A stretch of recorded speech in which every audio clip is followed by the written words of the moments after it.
Clean-up operations are underway in the East Rand after days of looting and violence. Businesses in Vosloorus have suffered a huge knock due to the chaos. ENCA's Manqoba Mchunu is following the story and he joins us now. Manqoba, tell us exactly where you are and just how badly that area was impacted. Well, Sally, we're here at the Chris Hani crossing, which is here in Vosloorus. Of course, this is one of the three malls that have been vandalized and looted here in the past few days. And I can tell you, Sally, that the extent of the damage, when you look at the shops here, they're totally obliterated, Sally. I'm just going to ask my colleague, Muhammad Kladi, while it's saying, just to show you and paint a picture, perhaps, Sally, of how things are as it stands. This is was once a Roots butchery, Sally, here in this particular center, but you can definitely see, Sally, the doors have been broken and inside the shelves have been cleared. There is not even a single item that remains on this particular shop. Even the tills, Sally, the tills, the cash registers are not here at this particular point. They've been stolen as well.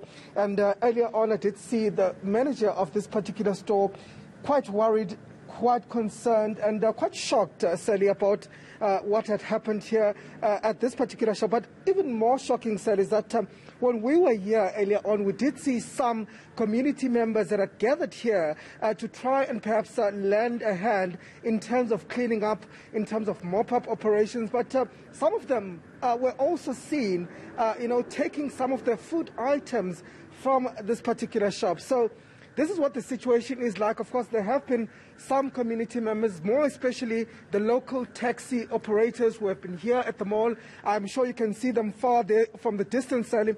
They've been really lending a hand here in terms of keeping this particular mall safe. They've taken the matter into their own hands to try and perhaps protect this particular mall. But we do understand that the looting didn't end yesterday. Last night, the KFC outlet here, which you can see there, as well as the McDonald's, was also attacked and looted by some of the vendors. And Sally, the reality is slowly starting to sink in on most of these community members who are now really battling in terms of trying to access some of the shops, in terms of even trying to access basic food stuff.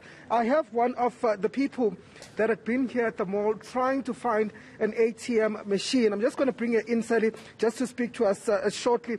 Siswami, thank you very much. I understand that you were here trying to find an ATM machine, but you couldn't find one. Well, like, the situation in Lokshini all around, it's very, very bad because I sikwazi ukuthola ama-ATM, ama-shop aseduzane awasekho. So now you think about it, you have to go do shopping in areas that are far away from la uhlala khona. When you have to access the ATM, you have to travel distances. Even ukuthola into as simple as petrol, for example, you have to travel to petrol stations. The one nearest to my place, it's completely finished. There's no gas at all. And externally, there were very long lines of people trying to get that. So the damages and the aftermath of it all, it's really bad because you think about it. In this mall, you get the parents who are like providing for a whole household, and now they are out of jobs, and this is going to happen for how long? Because like any sort of income coming in, for how long? You get what I mean? And in that fine, you have stolen, you have looted, but now why damage the infrastructure? Because the least you could have done is just steal and leave, so that we know the infrastructure is still good, then maybe we can try to replenish and then life goes on. But now we have to start by fixing the damages, and so on and so forth. So we don't know, when will we be able to get back to normal life again. Okay, yeah. Thank you very much. So, of course, those are some of the sentiments from some of the community members who are really struggling at this particular point, coming to terms with reality of the situation, the damage, the looting that has happened, that has seen many of these shops and this mall in particular closed. Yeah, I mean, she makes such an excellent point. Like, stealing is one thing, but deliberately destroying cash registers and infrastructure is going to make it even harder to get things back to normal. We've heard from the Minister and the Presidency. They say that things are a lot calmer in Gauteng. But I'm just wondering, I know you've spoken to business owners as well. Do they feel safe to start rebuilding? Do they believe that the worst is over? Well, Sally, I can tell you that many of the businesses here are, they're heartbroken, Sally. They are shocked.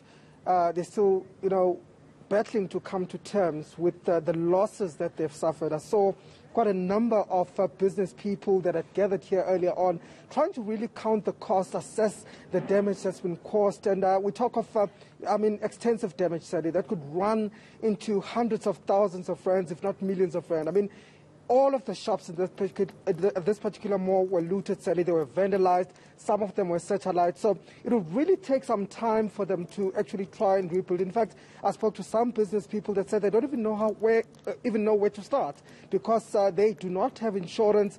And so this means that they'll have to dig deep into their pockets, money that they didn't expect to perhaps dig out, to fork out, to try and fix some of the damage that have been caused to their shops. And some of them saying that they actually don't know where to go from here. They don't know what to do. They don't know what's next. They don't have a plan in terms of trying to rebuild their lives here. And in fact, one of them that I spoke to also saying that he doesn't even think that it's going to come back to this particular place. He doesn't think that it's going to continue operating because they're quite hurt that the very community that they've been servicing, the very community that they've been helping for all of these years have done this to them. But earlier on, I did speak to one of the shop owners, in fact, who went inside his shop where it's been totally wiped out.